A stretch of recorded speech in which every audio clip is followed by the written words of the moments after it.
सकते हैं, निवेदन कर सकते हैं इस हंडिया विधानसभा के जो भी नेता हैं या जो आगे बनेंगे, कृपया इस पर ध्यान दें और यह जो जनमानस की समस्या है इसको समाप्त करें। ठीक है भैया, मैं दूसरा प्रश्न लेता हूं, केवल 4 ही लेना है, जिसमें से मैं 1 ले चुका हूं।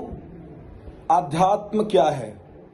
और एक इनका प्रश्न और है, मैं भैया से जानना चाहता हूं कि शिक्षा को संस्कार से कैसे जोड़कर रखा जाए, क्योंकि अभी लोगों को शिक्षित तो हो रहे हैं पर संस्कारी नहीं है। ये कैसे संभव हो सकता है? शायद राजन जी आप लेट से जुड़े, नहीं तो इस पे भैया ने विस्तार पूर्वक पूरी जानकारी पूरा वीडियो देख लेंगे। हाँ, पूरा वीडियो आप शुरू से देखिएगा तो आपको वो पता चल जाएगा कि अभी हम लोगों के बीच में इस आपका प्रश्न का जवाब, आपके प्रश्न का उत्तर हमारे इस वीडियोस में मिलेगा। अध्यात्म क्या है, इस पे भी हम लोगों की बात हो चुकी है कि अध्यात्म क्या है।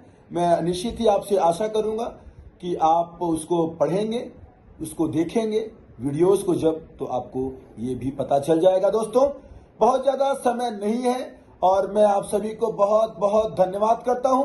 एक शिक्षित राजनेता की सुचारू राजनीति, भैया एक फोकस डालते हुए अंतिम बात राजन जी का है, एक शिक्षित राजनेता की एक सुचारू राजनीति क्या होती है भैया, ये जानना चाहते हैं। इनका मैं सीधा मकसद समझता हूं कि कहना चाहते हैं कि एक जो युवा लीडरशिप है या एक जो युवा नेतृत्व है या नेतृत्व के जो गुण होने चाहिए वो क्या होने चाहिए।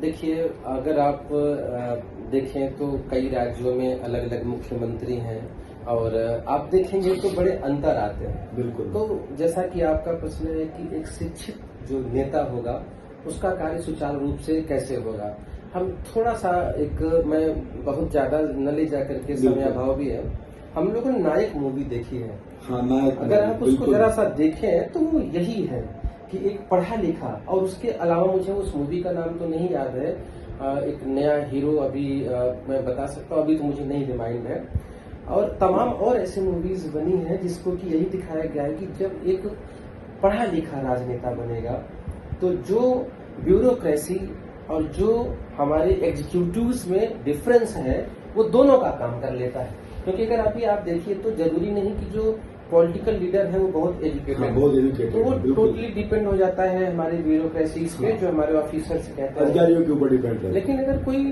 पढ़ा लिखा बनता है तो उसे बिल्कुल अंदर तक की जानकारी होती है, कैसे हम टेक्नोलॉजीज डेवलपमेंट, कैसे हम ग्रामीण क्षेत्रों में विकास, सड़क, अस्पताल या एजुकेशन को कैसे हम आज के समय के साथ जोड़ के चलें कि जिसका मोटिव हो, और ना कि हम बहुत पहले से, तो नई नई चीजों को इनोवेशन करना जानता है।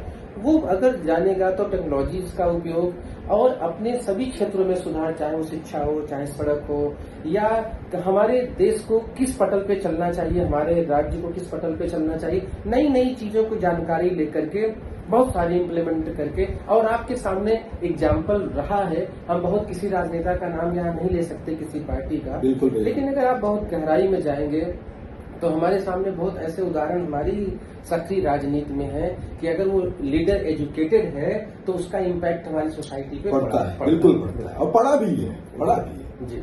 बिल्कुल। बहुत देर से हम लोग बात कर रहे हैं साथियों, विदा लेने का समय आ गया है।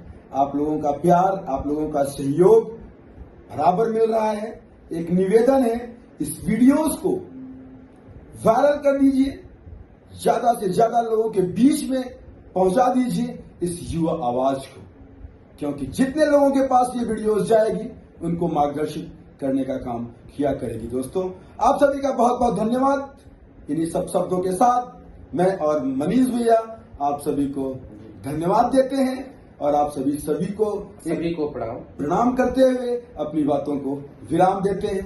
बहुत अच्छा लगा। आप सभी को बहुत बहुत धन्यवाद।